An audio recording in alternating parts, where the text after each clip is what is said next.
Well, hello everybody and welcome to Coffee Chat. I'm Sherry Smeraglia and I'm here today with Carol Tuberville. And I've got Dana and Will. They're just behind the camera. Y'all can say hello though. Hey guys, welcome. Yes, come on in. Or Will, are you going to say hello? Hello. Okay. Oh, they won't hear you? On the Okay. microphone. But anyway, we want you guys to join in, so we're letting y'all join the room, and we're just going to kind of catch up on the day. I have had a busy day, and I know that you probably have too. This is the first time we've seen each other all Yes, day. it has been a busy day. Actually, maybe all week, because it is Tuesday. Yes, all week. I think I saw you yesterday for a brief minute. Yes, we were talking about potty yards, We were talking about potty yards and which where... are very useful here. Yes, we have to always know where the dogs need to go potty, and we had our grounds guide, knowing what needs gravel, where fences and gates need to be. It's always a thing here, making sure the It grounds is. stay clean and sanitary. Yes, so you were over at the ranch today. Did you check on your sunflowers? How are they doing? I went over there, I did. I saw the sunflowers, and they're growing. I cannot wait till my sunflowers come up, guys. I'm going to get out there and do some massive, beautiful photo shoots. Yeah, and there's quite a few There's of them. like hundreds and hundreds of feet. I mean, there's like so many feet. Yes. Because we have this big pond and it's like all the way down, maybe 200 foot, and then it curves around. It's going to be like a sunflower heaven. Yeah, it's going to be beautiful. I know I was over there Wednesday. I'll be over there tomorrow, so I'll check Yeah. on them when I get over there. But I don't think one has bloomed yet. No, I didn't I think see they're one. only like this tall. Yeah, I haven't seen one bloom. So we had our Yappy Hour last night, our once a month Yappy Hour. We had a lot of fun with our supporters. So that is something over on Facebook. You guys can become supporters. And once a month on Monday night, the first Monday night, typically the first one next month, since it's the week of the 4th, we're doing it, I think, on the 10th of July, the second Monday. But we had a great time with all of our supporters, and I know that a lot of them will join us here. And if you're here, chime in. Let us know. Yes, let us know if you're here. It was so much fun last night. We had a lot of fun, and we actually gave our supporters a discount code so they can go to our Fletch and Low and purchase some products. So that was very nice. That's fun. And yeah. So y'all don't forget to go get your stuff. And if you want to become a supporter, you've got to go over to Facebook and click that Become a Supporter button, and then you can get in the club. Yeah. So other cool stuff happening. We have puppies being born, which is one of the things we do around here. Yeah. I don't know if anybody knows that. Yes. So, but everybody's doing good overall. It's hot. Yes, the temperature's changed. Everybody's getting overheated. Even the dogs are like, I can't take this. I can't walk. I know. Everybody going in their summer haircuts. This morning I walked at 7:45, and I was going to take London. Her big self, she was like, "No, I am not doing that She at said, I'm too 13. I said, I'm going to get halfway there, and I'm going to have to carry her She's back. like, Mom, you have a golf cart. Can we not ride in this? Oh, that's what she loves. She loves the golf cart. Yeah, but met with the groomers today, talking summer haircuts for some of our parent dogs and making sure everybody's getting where they need to be. And our vet comes on Wednesday, Yep, so that'll be tomorrow. that'll be a He'll be busy here. day tomorrow, the vet coming. But yeah, if y'all have questions for us about just here at Smeraglia, things that you'd want to know, always submit them. We'd be happy to talk to y'all and answer any questions. But so Carol, your Tuesday is more in the office. Is that more what you were doing today? Yeah, so today I was working on answering emails, and I was on the phone with a couple of clients. I talked to some fun clients today. Talked to some clients that we were working through some stuff going on and some just situational type stuff. So you feel good like things. everybody's at a good place? We got resolution for everybody. Some of the things, and we can talk about that. It may even go with our topic some today. Occasionally life happens, and our dogs always have a safe place to land here. And so occasionally part of my Tuesday is talking with clients where life has happened to them and they're no longer able to keep their doodle, and we have to work on arrangements for them to come back to us. Well, and that is something that we do because we sign, when you sign a contract here and fill out your puppy application, it does say you cannot surrender your dog to any shelter. You can't just get rid of your dog. We have to know where the dog is. We care. We want to know where your dog is, and we're here to support you through everything. Well, and one of the questions I get sometimes is, we insert our own microchips, and the reason we do that is the microchip's original registry is whoever purchased the chip. So if our vet inserts the microchip, he's the one that originally purchased the chip. And that's important because let's say a dog does end up at a shelter. Well, when they scan the chip, they're Or going a to call the loss, owner yeah. that's registered on the chip. But if that person doesn't answer or said, no, I surrendered the dog, I don't want it, we're the next owner listed, which means we will always get a phone call in order to get And the we dog. get phone calls. We do get phone calls, and we are happy to go and get whatever we need, or to call up the owner who they couldn't get a hold of and say, hey, they have your dog at this shelter over here. You need to go find it. Yeah, with the microchip, we put the microchip when the puppy is born and they get their microchip, it goes into our database, and then we're able to track that dog for the rest of his life. And that's so cool. It is very cool. I remember we had one that they called in, and it was a animal hospital that called us. We called the client that adopted the dog, and the client was like, no, my dog's in the yard at the house. Their kids had let the dog out and had not told the parents that the dog was out yet. And we were able to call before anybody else really knew what was happening. So. That's pretty cool. So our topic of today is talking about rehomed and retired parents. Yes.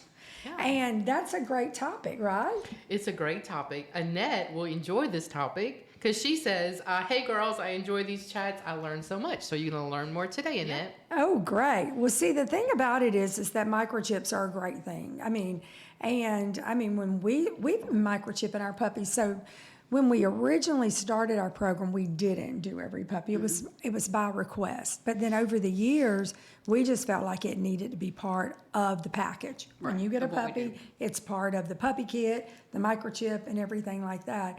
And they save dogs' lives. They help you find your missing dog. So we think it's a great thing. We do. We definitely think it's a great thing, and we always recommend that you register your microchip, but it does always come back to us, but it's a permanent identification that follows your dog around. Yes, it is.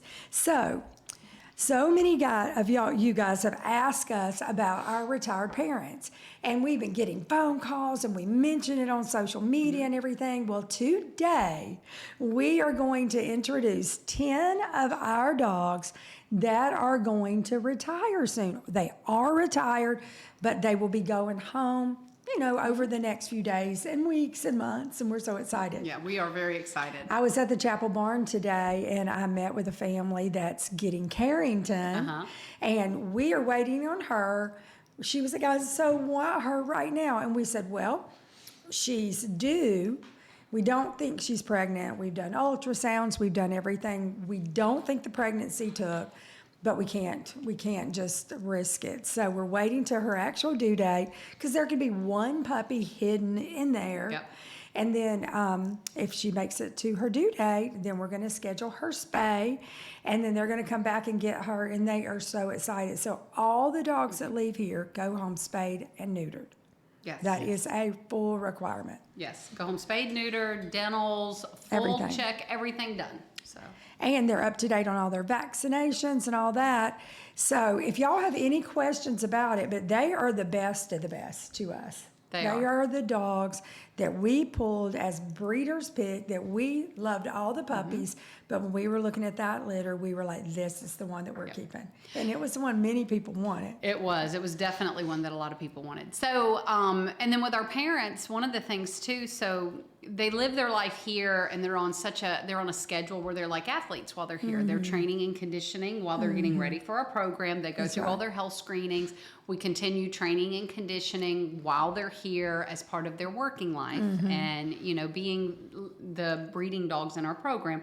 And then when it comes time to retire them, it's so it's hard. I know It's there's been bittersweet. times I know. I've had to walk away from a vehicle that was leaving, and just, it's hard because they're the ones that have been with us, but we don't want to deprive them of having this opportunity, and they're great opportunities for And them. it's literally like retirement. Everybody has their phase of life where they're working and they're doing their job and what they were meant to do, and you're following that purpose that you have. But then you go into the retirement phase. Well, and I know everybody today has that. Carrington's family said her mom was here, and then the mom brought her granddaughter. She was like 8 years old, and she said, well, I live in a retirement community in South Carolina, and she's going back, and I just think it's appropriate that I'm retired in a retirement program and in a neighborhood, and she's retired. And I said, well, you need to tell, that's the people that I love to get them the most. Yes. And a lot of the families from the villages and different places like that have called us and adopted them. And I feel like they're at the same age. It is. They're It's kind of funny. at the same age. And it's funny that you say that too, because like one of the returns we had last week was literally, it was somebody who adopted a puppy. They're a little older, and they said, you know what, I'm a little older. I really didn't need a puppy. And that's I don't know what I was That's exactly doing. what he said. I don't know what I was thinking, getting a puppy. Oh, yeah. And that's okay, but we do have older dogs that are great Mm-hmm. in that for that dynamic. You know, we always talk about dogs are either suited or unsuited. If a puppy is unsuited for your home, it doesn't mean that you still don't need a dog. Just get one that's Yeah, and older. so many people want to know exactly what my dog's going to be, what size, what coat, what this and that. Here it is. Hey, there's no questions. What you see is what you get. Just like we were talking about today at prep school, you know, Hudson. Hudson's birthday was July 25th. And so, you know, he's 11 months old, but he's him. This is what you get. You see his coat, you see his personality, you know he's sound and solid. And for people with little kids, a lot of times they want to know that too. Yeah. They don't want surprises or a timid puppy or, you know, puppy's a blank canvas. So when they come into the world, we can temp test them and they can be perfect for us and then go into a home and Yep. maybe the kids pick at them or just drag them or, you know, just, you know how kids are and the puppy doesn't respond properly and they get afraid or they start growling or feeling just out of Intimidated. Yeah. Yeah. just self-preservation. Yeah. And so then they end up being not the personality we thought, but they were kind of formed into that. And temp tests always talk about the potential in the puppy, and potential is always going to be, you know, what you put into it. And so with a puppy, we can take one that has therapy potential and not do a lot of socialization, let them be a homebody pet, and they're going to be a great companion, but probably not a therapy dog anymore. So, Well, but that's okay. So, all right, everybody, are you ready to meet some parent Yes. dogs? I am so excited.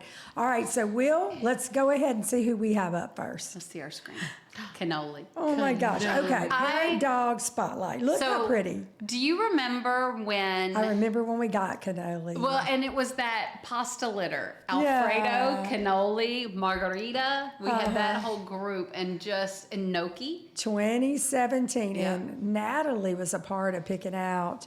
Natalie was like 13 years old, fell in love with that whole litter, and loved them all. Okay, so we have a Schnauzer in our program. Parent Yes. dogs sometimes are pure breed dogs. They are. Because Absolutely. it takes pure breed dogs to make hybrid dogs and doodles. And so Cannoli is one of our Schnauzers, and Well, and Schnauzers, one of the reasons why Schnoodles are one of our most allergy-friendly breeds is because Schnauzers themselves are allergy-friendly. So when you combine the allergy-friendly poodle, allergy-friendly Schnauzer, we get the allergy-friendly Schnoodle. But that means if you have allergy concerns, a Schnauzer is certainly something that you can consider. yes, and look at that chocolate and tan phantom. That's a hard. He's so cute. That's why I would definitely make sure they're spayed and neutered, because people would want to get their hands on a dog yeah. like that for their program. But it's time for sweet Cannoli to be retired. Yep. They only can stay in the program a certain amount of time. So guys, if there's anybody looking for somebody like this, perfect size, loves the Schnauzer, and I will tell you, the things that you've heard about Schnauzers, they can be true. But our line of Schnauzers, it is not true. Yeah, she's not a yappy dog. No. She's not defensive, and she's got that beautiful, really soft, plush mega Yes, coat. it is the mega coat. And so she's a really, really sweet girl. She, you know what? I can visualize her hanging out on a couch with somebody, you know, going on good walks and having some fun, but that would be like her thing. So Schnauzers were bred to be varmint control. And so basically for farmers, just to like track down little mice and little rodents. And I mean, the Schnauzers, they are some of the coolest dogs in our program. And I know that when Natalie was a little baby, we had Fancy. Yes, Remember I do. Fancy? One of our first ones. And Fancy she mama beared, you know, Yes. Natalie. She just loved Natalie, and she would stay out on my balcony and on my deck. And one night she just, "Rrr, rrr, rrr," just going non-stop. And Judge was like, something's up. Yeah. I'm going to go out there. He goes out there, and there is a poisonous snake coiled up, just striking at her. Well, every time it would strike, she'd jump back, Yeah. jump back, and then bark, bark, bark. And then she barked, nonstop until Judge got up and came out there and he took care of that. Yes, very good instincts. And that's on where those. Natalie played. I mean, thank the Lord she was out there there. and she found that snake. All right, so cannoli is on the list, guys. If you are interested, what you're going to do is you're going to call the office and you will talk to Jarrett, and Jarrett will connect you with the person in charge, whomever it is that's going to be working with you to schedule a visit or give you more information. Jared does a lot of that, but if you have Yeah. a lot of questions and whatnot, sometimes we need to go more to maybe Kayla, who is interacting with the one of the dog care Kayla team was members. down there today at the Yeah. Chapel Barn with Carrington. Yeah. All right, who's next? Oh my gosh, Edison. I remember when he got here too. I know. Man, am I that old? I'm starting to remember. all Born of it. 2016. I know. No, it's not that old. No, you I know. meant me because I'm remembering Have a memory. everybody as puppies. Well, I think that he is Porter and Stouts, Daddy. Yeah. Look at that. That's an era that will end and it won't ever come back. Yeah, and that's part of, so we have some really, really great males that are bigger like this that are retiring because as a program, with the difficulties with shipping via airlines, we're scaling down and Yeah. getting smaller. Yeah. So that means some of our large boys, we Yeah. just don't use them quite as much. So we've got a few I mean, return. we do have people on our wait list and requesting on the applications for largest, but medium's our number one size that Mm-hmm. people are after. Mini, a lot of y'all refer to mediums as mini. It's the same thing here. Yeah. Beautiful, beautiful poodle. Yes. All right. Who's next, Will? Oh, look at Jessie. Jessie is an English retriever. Yeah, she's on the smaller end too for some of the retrievers. Yeah, but look, that is what that ultra English cream, very blonde retriever. That is what makes our Goldendoodles unique and special. We don't use American, golden retrievers, which are more the golden color. And I was actually the very first person ever to breed the English golden doodle. Take an English retriever. We would have to import them from all over Europe. They're not even able to show here on the AKC, on that circuit. They can do agility, but they cannot show. So most breeders here want to breed what they can show, especially if they're in, going to like Westminster and dog Right. shows and things like that. They're into conformation. But anyway, our beautiful English retrievers, I love them. But this will be for the people that you don't have allergies to dogs. You don't have a problem because Right. they do shed. And that's what makes our golden doodle so special. Because when you take a Jessie and then you breed it with like an Edison, then there you get this big, beautiful doodle that is more allergy friendly. That's an F1 hybrid, first generation breeding, and they are low shedders. Some shed little to none, but most of them are low shedders if they're F1s. And it's because that retriever coat right there. Yep. And we have some retrievers that Have are a low shed. shed retrievers. Yeah. So- They are low shedders. Some of them are. And I She know is not. She is not one. She's a normal shedder, regular shedder. All right, who's next? Oh, Reba. me sweet Reba. Yeah, Look at Reba that was face. born here. Yes, So- Reba. So let's talk about some of our poodles are born here and some are not. Well, once we have lines that we love, then we make sure that we breed those pure breed litters so that we can keep these genetic lines and bloodlines that we love the temperament, we love their health screenings. And she's got a couple of sisters that are staying in the program. And so you can see she's a 2018 date of birth. So we have her and one of her sisters, I think Emmy Lou. Actually, I think Emmy Lou had a visit this morning. Oh, did she? I Yes. wasn't down there for that. So her sister, those two are retiring this year, and then the other two sisters are going to retire next year. But they were all born here. So, I love that. Yeah. So love this it. will be great for them. It'll be so great. Dana, are there any questions as we are going through this? You guys just There's enjoy. one from Melanie, who's one of our supporters, but I think I want to wait till we're done Okay. with this, and then I'll pose it to you guys. Okay. So Melanie, hang tight. Hold tight. Okay. She's so pretty. She's really pretty, Jennifer. There's Jennifer, Oh, another retriever girl. Yep. I love the black pigmentation on the English retrievers. and how they're so ultra white, and then that striking black nose and lips and paw pads and those almond eyes. They're just so soulful, and that's where our doodles get those beautiful human-like eyes, because the combination of the poodle Yep. and then the golden retriever's eyes, when you look in our doodle's eyes, you feel like you're looking into a human's face, and that they are understanding everything you're saying. Well, and she's to the smaller end on retrievers too. And so if you're looking for a retriever, but maybe something that's not in the 75, 80 pound range, she's down. 58. Yeah, she's 58 pounds, and she's got lower stature, and so she's a little lower to the ground, so not quite as big as some of the That's other the thing ones. about an English retriever. They're not as leggy. They're more stockier and shorter and more square, compact, which I love. Okay, let's see who's next. Oh, Gloria, I love her. She's so pretty. Yeah, so Gloria and Gladys and that whole group, those were all Grace. They were ours. We birthed them. We bred this litter for us. Yeah. This was our special breeding, and we do that here. We have our own breeding that we rarely let get out. Like, nobody gets those Yeah. puppies. Those were our G girls, and they're still our G girls, but they're Yeah. at retirement age. Gloria actually had 95 pounds, and she's a little heavy. She Yeah. needs to go to fat camp. she's been in fat camp, Yeah. and she still likes her groceries.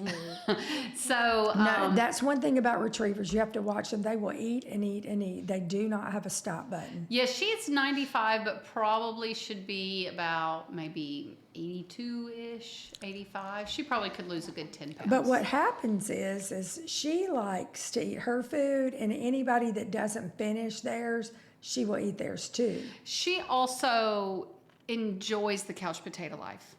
She likes to watch other dogs So she don't- retrieve. yeah. So she'll play and she'll hang out. She likes the pond, but she's pretty chill. Like, she's a pretty, once she settles in, pretty chill. Look at that pretty sweet face. Does have a And sweet she's face. sweet. She likes giving hugs too. Oh, sweet girl. Our retrievers do. They Yes. like it, and that comes from Dobby Day. Yeah, they love giving hugs. Dobby Day quite a is the lot. biggest hugger. He's not going to be retiring and going anywhere. He's staying here. Our males, because we don't have many golden retriever males in our program, so when they retire, I like them. So in talking I live about on a farm. I need them. Yes. Well, and talking about how we do things too. So Gloria's last breeding, because we knew her and her sisters were retiring this year, was for retrievers. And then she had girl puppies who now are going to replace her and her sisters in our program.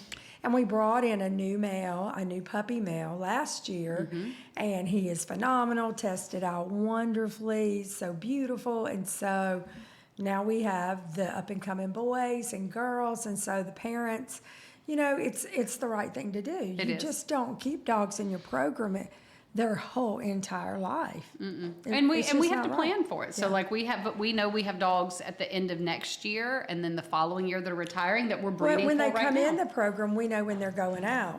And so we actually know their go out date. And so we really are talking to our website guy about creating a whole page on our website for retiring parents and the retirement date, so that you guys can say, hey, I know it's only 2023 and this dog is going to be retiring in 26, but I want on the list. Yep. I want that dog 3 years from now. And we just go ahead and say, okay, here's the deal, fill out the form. That's what and our that's your dog now. Well, that's kind of what our staff does. So yeah. And our friends and family. Yeah, so they kind of get to see a lot of the dogs now. If it were up to me, I would have 30 dogs at my house. Obviously, I can't do that. Now, our supporters, they were given this information earlier today. That is a benefit from being a supporter, because they got this information first. And now you guys are getting it several hours later. But we did give them the option to see it first. Okay, let's go. Oh. Look at Aria, little F1 doodle, which 37 pounds. That is what we call a medium mini / F1 golden doodle. And not a lot of breeders are breeding the F1 generation No, they're not. lately. No. They're picking up F1s from other people, going out and getting them, and then breeding them to poodles, making F1Bs.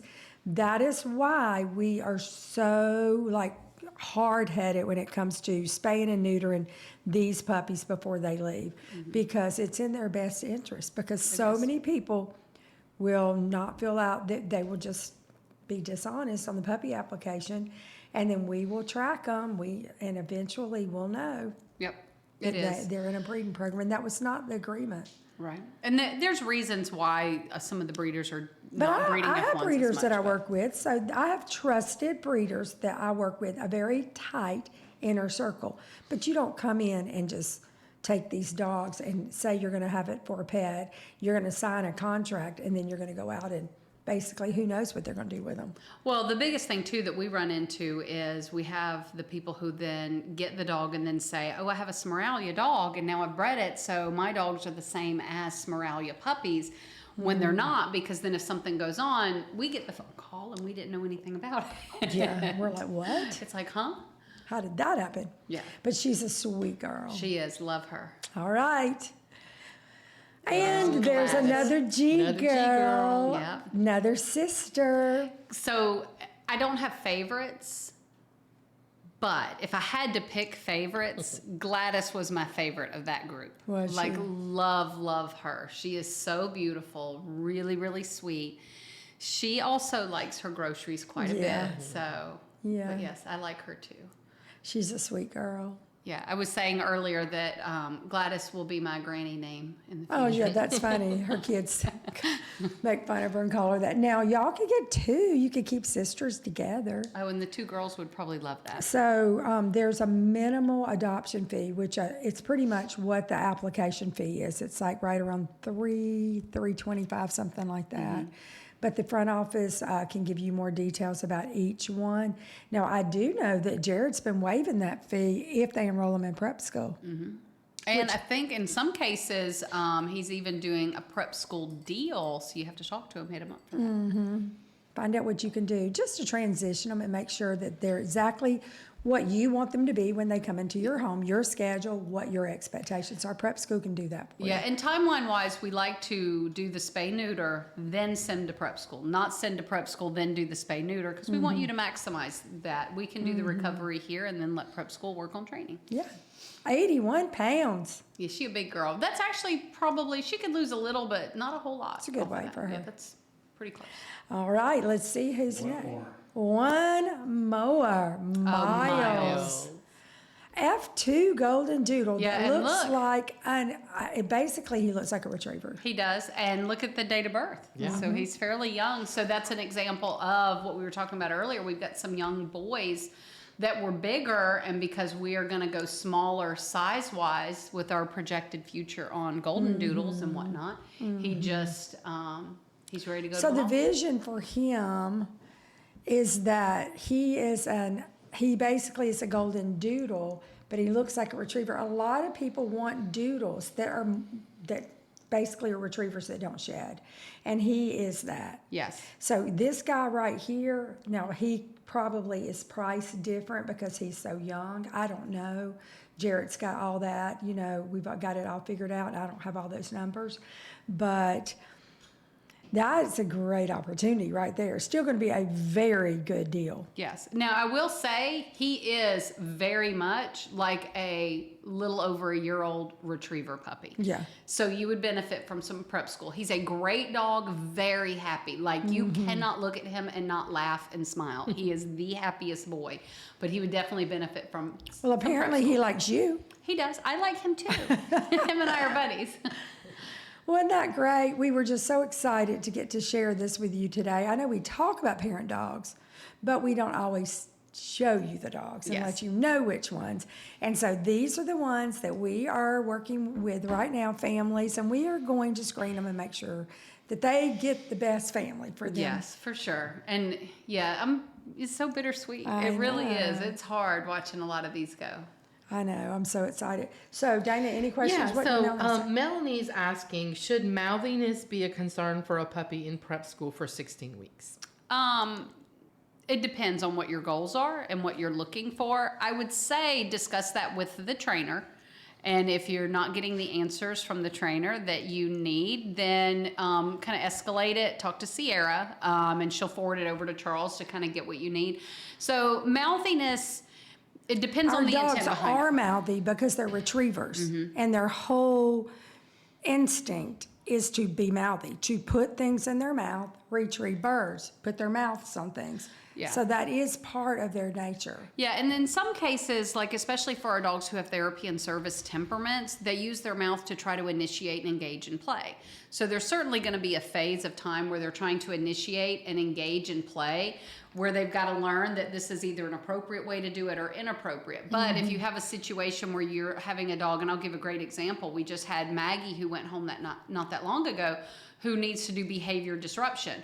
Well, Maggie was incredibly mouthy, but we didn't want to stop that because as she learns in the future her service-specific behaviors, she's going to need to be mouthy to disrupt behaviors. So you can't correct the mouthiness and then try to teach her to use her mouth to alert. Correct. And so you've got to channel it more in the right direction and teach more appropriate things. But that's a very depends sort of question. Yeah. It depends on circumstances, situation, and also where the puppy's at in the training process. That's right.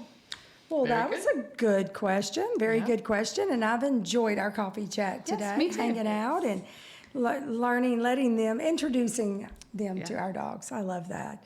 So, guys, if you have more questions about our program and any one of these dogs or the ones that will be coming up behind them, go ahead and call the office, find out who's coming up, and go ahead and get on that list. Even if you've got a puppy, it's okay to get an adult dog. Well, and some of you guys, if you guys have an application in and you're in that category of, man, what am I thinking, getting a puppy? This is something that could be a great option for you also. So go ahead and reach out to the office. Let them know that this might be a preference for you. All right. Well, you guys have a great afternoon. We've got a lot more to do today, and we look forward to visiting with you tomorrow. Bye, guys. Bye.